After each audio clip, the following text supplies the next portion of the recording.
Several states are looking at opening back up and allowing elective procedures in the near future. This is a conversation that we're having with our clients on a regular basis, and it's also something that we're talking about on the podcast quite a bit. You can actually expect a pretty detailed conversation about this topic next week on our podcast episode. And Scott had the chance to talk with two leading orthopedic surgeons to get their take on it. But here's a sneak peek about what you need to know. Guidelines provided by the CDC and your governor are helpful, but it's ultimately up to each medical team to make the final call on what patient safety should look like throughout the care process. When you plan on starting back up these procedures, you're going to have to address patients who are hesitant about having procedures during these uncertain times.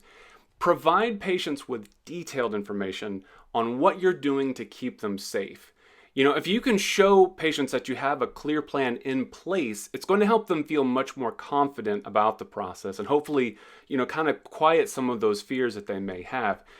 You need to get this info on your website. You need to get it on your local listings. You need to get it on social media. You need to get it anywhere that you possibly can to get this information out there to people.